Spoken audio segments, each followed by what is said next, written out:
आइए सुरेश भैया।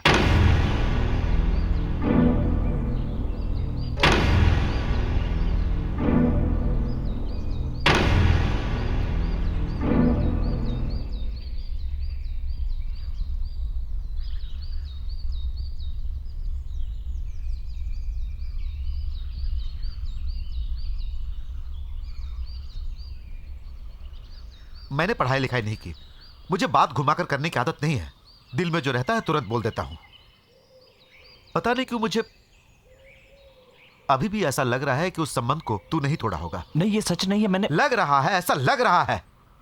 और जो बात मेरे दिल पे लग जाती है वो कभी नहीं मिटती, मेरी आखिरी सांस तक वो नहीं मिटेगी।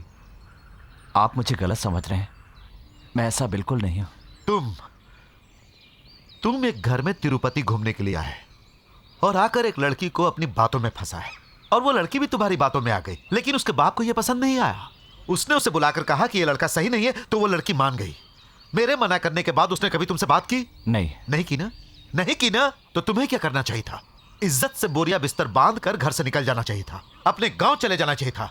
लेकिन तुमने ऐसा नहीं किया। तुमने तो वहीं पर उसी घर में अपना डेरा जमा लिया। शर्म आनी चाहिए तुम्हें। मेरी बात सुनो, उसके साथ मैं तेरी शादी करवाने वाला नहीं हूं, कम से कम इस जन्म में तो नहीं, और अगले 100 जन्मों में भी नहीं करूंगा मैं अपनी लड़की से तेरी शादी। आप मुझसे इतनी नफरत क्यों करते हैं? आप मुझे पसंद क्यों नहीं करते? मैंने कौन सी गलती की है? दोष क्या है मेरा? सांप और नेवले की लड़ाई में कौन दोषी है? कोई भी नहीं। तो फिर क्या कारण है दुश्मनी का? कुछ भी नहीं ना? फिर भी नेवला सांप को मार देता है और उसी को भोजन बनाकर खा लेता है। तो यहां पर मैं नेवला हूं और तू सांप है। दुश्मनी हमारी कायम रहेगी। मैं मेरे बिल में रहूं और तू अपने बिल में रह।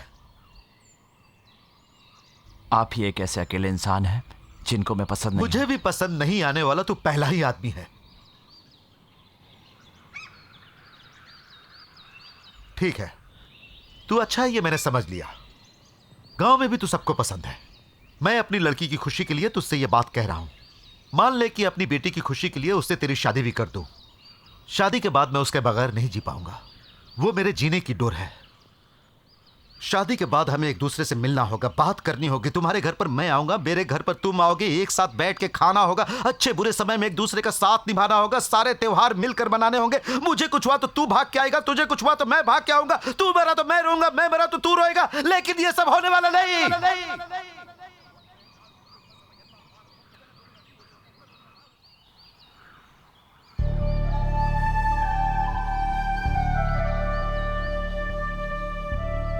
रिश्ता क्या होता है, उसकी खुशबू क्या होती है, यहां आने से पहले नहीं जानता था।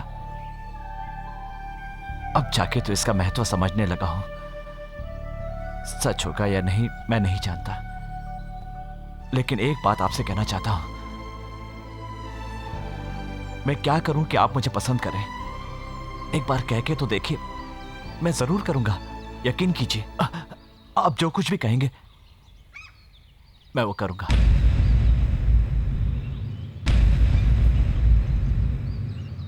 अपनी जान दे दे।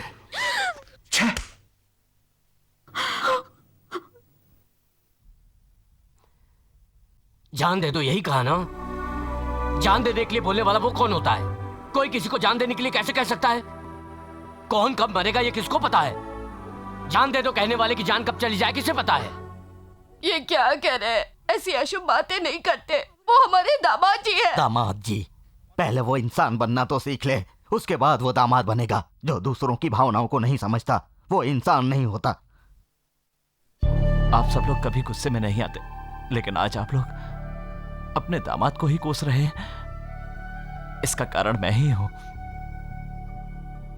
अगर अब भी मैं यहां पर रुका तो खुद को माफ नहीं कर पाऊंगा, इसलिए जा रहा हूं। मुझे रोकने की कोशिश मत करना दादाजी, प्लीज।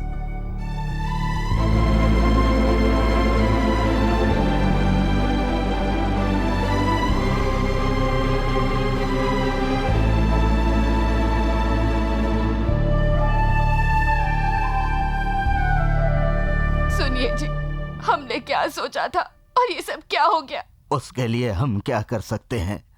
सुरेश के ऊपर उसके बाप का जो गुस्सा है वो सही है। कौशल्या के लिए उसके बाप के दिल में जो प्यार है वो सही है। सुरेश के पास भी एक दिल है।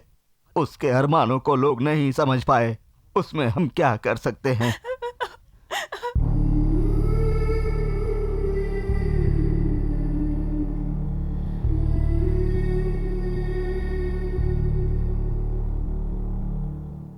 तुम्हारी शादी करके बहुत ही खुशी के साथ पति पत्नी बनाकर तुम्हें और कौशल्या को भेजने के लिए सोचा था बेटा, लेकिन भगवान ने वो हक नहीं दिया बेटा।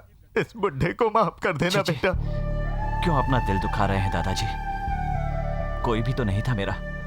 दादा दादी बनके इतना सब कुछ दिया है, कितना प्यार दिया है मुझे। दादाजी, मैं अभी तो जा रहा हूं, लेकिन वापस आऊंगा हर बार तिरुपति पर, चाहे कोई आए चाहे ना आए, लेकिन मैं जरूर आऊंगा दादाजी।